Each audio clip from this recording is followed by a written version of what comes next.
ಋಷಿಪಂಚಮಿ ವ್ರತಕಥೆ. ಈ ವ್ರತವನ್ನು ಯಾವ ದಿನ ಆಚರಣೆ ಮಾಡಲಾಗುತ್ತದೆ? ಭಾದ್ರಪದ ಶುಕ್ಲ ಪಂಚಮಿಯಂದು ಈ ವ್ರತವನ್ನು ಆಚರಿಸುತ್ತಾರೆ. ಯಾರು ಈ ವ್ರತವನ್ನು ಮಾಡಬೇಕು? ಮುತ್ತೈದೆಯಾದ ಋತುಚಕ್ರ ನಿಂತ ಹೆಂಗಸರು ಅಥವಾ ತಾಯಿ ಪತ್ನಿಯ ಪರವಾಗಿ ಗಂಡಸರು ಮಾಡಬಹುದು. ಸಿದ್ಧತೆ: ಪವಿತ್ರ ನದಿಗಳಲ್ಲಿ, ಸರೋವರದಲ್ಲಿ ಅಥವಾ ಬಾವಿಯ ನೀರಿನಲ್ಲಿ ಸ್ನಾನ ಮಾಡಿ ಶುದ್ಧರಾಗಿ ಸಪ್ತರ್ಷಿಗಳ ವಿಶೇಷ ಪೂಜೆಯನ್ನು ಮಾಡಬೇಕು. 7 ವರ್ಷಗಳ ಕಾಲ ಮಾಡಿ ಆರಂಭದಲ್ಲಿ, ಮಧ್ಯದಲ್ಲಿ ಅಥವಾ ಅಂತ್ಯದಲ್ಲಿ ಉದ್ಯಾಪನೆ ಮಾಡಬೇಕು. ಲಾಭಗಳು: ವ್ರತ ಮಾಡಿದವರಿಗೆ 10,000 ಯಜ್ಞ ಫಲ ಮತ್ತು ಸಕಲ ತೀರ್ಥಯಾತ್ರೆಯ ಫಲ. ನೋಡಿದವರಿಗೆ ಪಾಪನಾಶ.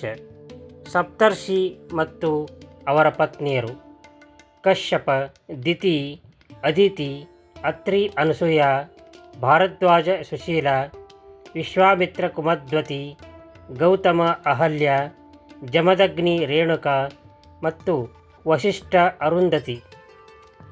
ಮಾನವ ಕುಲದ ಒಳಿತಿಗಾಗಿ ಶ್ರಮಿಸಿದ ಈ ಸಪ್ತರ್ಷಿಗಳನ್ನು ನೆನೆದು ಶ್ರೇಷ್ಠವಾಗಿ ಪೂಜಿಸಬೇಕು.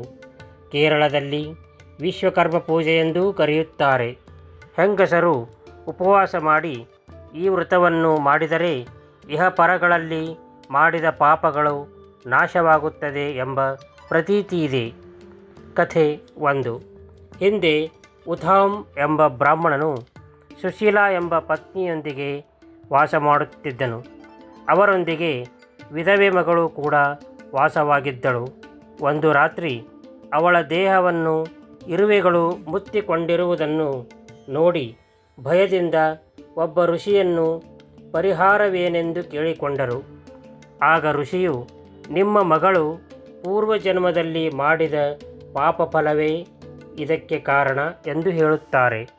ನಿಮ್ಮ ಮಗಳು ರಸಜ್ವಲೆಯಾದಾಗ ಅಡುಗೆ ಮನೆಗೆ ಪ್ರವೇಶ ಮಾಡಿ ಪಾಪ ಮಾಡಿದ್ದಾಳೆ. ಅದರ ಪರಿಣಾಮ ಇದು ಎಂದು ಹೇಳಿದರು. ಋಷಿಯು ಈ ಪಾಪ ಪರಿಹಾರಕ್ಕೆ ಋಷಿ ಪಂಚಮಿಯ ವ್ರತವನ್ನು ಮಾಡಬೇಕು ಎಂದು ಉಪದೇಶಿಸುತ್ತಾರೆ. ಅದರಂತೆ ಅವಳು ಋಷಿಪಂಚಮಿಯ ವ್ರತವನ್ನು ಮಾಡಿ ಪಾಪಮುಕ್ತಳಾಗುತ್ತಾಳೆ. ವಿಧಾನ: ಅಂದು ಬೇಗನೆ ಎದ್ದು ನಿತ್ಯ ಕರ್ಮಗಳನ್ನು ಮುಗಿಸಿ ಎಣ್ಣೆ ಸ್ನಾನವನ್ನು ಮಾಡಬೇಕು. ಪೂಜೆಯ ಮೊದಲು ಮಾಸಿಕ ಋತುಸ್ರಾವದ ಸಮಯದಲ್ಲಿ ತಿಳಿಯದೆಯೇ ತಿಳಿದೂ ಮಾಡಿದ ಸ್ಪರ್ಶಗಳಿಂದ ಯಾವ ದೋಷಗಳು ತಗಲುತ್ತವೆಯೋ ಅವುಗಳ ನಿವಾರಣೆಗಾಗಿ ಅರುಂಧತಿಯೊಂದಿಗೆ ಸಪ್ತರ್ಷಿಗಳನ್ನು ಪ್ರಸನ್ನಗೊಳಿಸಲು ಈ ವ್ರತವನ್ನು ಮಾಡುತ್ತಿದ್ದೇನೆ ಎಂದು ಸಂಕಲ್ಪ ಮಾಡಿ ಮಣೆಯ ಮೇಲೆ ಅಕ್ಕಿಯ 8 ಗುಡ್ಡೆಗಳನ್ನು ಮಾಡಿ ಅವುಗಳ ಮೇಲೆ 8 ಅಡಿಕೆಗಳನ್ನಿಟ್ಟು ಕಶ್ಯಪಾದಿ ಸಪ್ತರ್ಷಿ ಮತ್ತು ಅರುಂಧತಿಯರ ಆವಾಹನೆ ಮಾಡಿ ಪೂಜೆಯನ್ನು ಮಾಡಬೇಕು. ಈ ದಿನದಂದು ಗೆಡ್ಡೆ ಗೆಣಸುಗಳ ಆಹಾರವನ್ನು ತೆಗೆದುಕೊಳ್ಳಬೇಕು ಮತ್ತು ಎತ್ತುಗಳ ಶ್ರಮದಿಂದ ತಯಾರಾದ ಯಾವುದೇ ಆಹಾರವನ್ನು ಸ್ವೀಕರಿಸಬಾರದು. ಮರುದಿನ ಕಶ್ಯಪಾದಿ ಸಪ್ತರ್ಷಿ ಮತ್ತು ಅರುಂಧತಿಯ ವಿಸರ್ಜನೆಯನ್ನು ಮಾಡಬೇಕು. 12 ವರ್ಷಗಳ ನಂತರ ಅಥವಾ 50ನೇ ವಯಸ್ಸಿನ ನಂತರ ಈ ವ್ರತದ ಉದ್ಯಾಪನೆಯನ್ನು ಮಾಡಬಹುದು. ಉದ್ಯಾಪನೆಯ ನಂತರವೂ ಈ ವ್ರತವನ್ನು ಮುಂದುವರಿಸಬಹುದು. ಕಥೆ 2. ಒಮ್ಮೆ ಜಯಶ್ರೀ ಎಂಬ ಹೆಂಗಸು ರಸಜ್ವಲಾ ಕಾಲದಲ್ಲಿ ಅನ್ವಯವಾದ ನಿಷಿದ್ಧಗಳನ್ನು ಮೀರಿ ತಿನ್ನಬಾರದ್ದನ್ನು ತಿನ್ನುವುದು, ಹೋಗಬಾರದ ಕಡೆಗೆ ಹೋಗುವುದು, ಮುಟ್ಟಬಾರದ್ದನ್ನು ಮುಟ್ಟುವುದು ಪಾಪ ಮಾಡುತ್ತಾಳೆ. ಜಯಶ್ರೀಯು ಮಾಡಿದ ಪಾಪದ ಫಲವಾಗಿ ಪತಿಯು ಎತ್ತಾಗಿ, ಪತ್ನಿಯು ನಾಯಿಯಾಗಿ ಸ್ವಂತ ಮಗನಾದ ಸುಮತಿಯ ಮನೆಯಲ್ಲಿಯೇ ಜನ್ಮ ಪಡೆದರು. ಒಂದು ದಿನ ಸುಮತಿಯು ಶ್ರಾದ್ದದ ಸಲುವಾಗಿ ಪಿತೃಗಳಿಗೆ ಅರ್ಪಿಸಲು ಪಾಯಸವನ್ನು ಮಾಡಿಸಿರುತ್ತಾನೆ.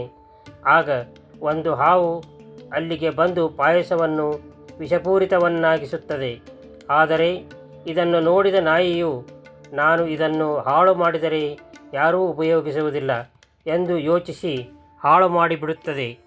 ಇದನ್ನು ತಿಳಿದ ಸುಮತಿಯು ಯಾರಿಗೂ ಪಾಯಸವನ್ನು ಬಡಿಸುವುದಿಲ್ಲ.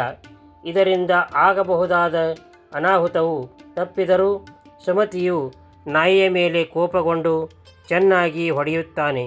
ಅಂದಿನ ರಾತ್ರಿ ಎತ್ತು ಮತ್ತು ನಾಯಿಯು ಮಾತಾಡುವುದನ್ನು ಸೊಸೆಯಾದ ಚಂದ್ರಾವಳಿಯು ಕೇಳಿಸಿಕೊಂಡಳು. ಆಗ ಅವಳಿಗೆ ಇವರು ತನ್ನ ಸ್ವಂತ ಅತ್ತೆ ಮಾವಂದಿರೇ ಎಂದು ತಿಳಿಯಿತು. ಇದನ್ನು ಗಂಡನಿಗೂ ತಿಳಿಸುತ್ತಾಳೆ. ಇದನ್ನರಿತ ಸುಮತಿಗೆ ತುಂಬ ದುಃಖವಾಯಿತು. ಹೆತ್ತವರು ಈ ಜನ್ಮದಲ್ಲಿಯೂ ತುಂಬ ಕಷ್ಟವನ್ನು ಅನುಭವಿಸುತ್ತಿದ್ದಾರೆ ಎಂದು ಅರಿತು ಇದಕ್ಕೆ ಏನಾದರೂ ಪರಿಹಾರ ಇದೆಯೇ ಎಂದು ಬ್ರಾಹ್ಮಣರಿಗೆ ಕೇಳಿದನು. ಆಗ ಅವರು ಹೇಳಿದರು, ನೀನು ಋಷಿಪಂಚಮಿಯ ವ್ರತವನ್ನು ಆಚರಿಸು. ಆಗ ನಿನಗೂ ನಿನ್ನನ್ನು ಹೆತ್ತವರಿಗೂ ಪಾಪ ಫಲಗಳಿಂದ ಮುಕ್ತಿ ಸಿಗುವುದು ಎಂದು ಹೇಳುತ್ತಾರೆ. ಇದನ್ನು ತಿಳಿದ ಸುಮತಿಯು ವ್ರತವನ್ನು ಆಚರಿಸಿ ಸಕಲ ಪಾಪಗಳಿಂದ ಮುಕ್ತರಾಗುವಂತೆ ಮಾಡುತ್ತಾನೆ. ಅದಕ್ಕಾಗಿ ಋಷಿಪಂಚಮಿಯ ಆಚರಣೆಯಿಂದ ಪಾಪಗಳೆಲ್ಲವೂ ನಿವಾರಣೆ ಆಗುವುದರಲ್ಲಿ ಯಾವುದೇ ಸಂಶಯವಿಲ್ಲ. ದೀರ್ಘಾಯುಷ್ಯ, ಐಶ್ವರ್ಯ ಮುಂತಾದವು ಲಭಿಸುತ್ತದೆ. ಈ ಕಥೆಯನ್ನು ಕೇಳಿ ಅಂದಿನ ದಿನ ತಿಳಿದು ಅಥವಾ ತಿಳಿಯದೆಯೇ ಮಾಡಿದ ಪಾಪಗಳಿಂದ ಮುಕ್ತರಾಗುವಿರಿ.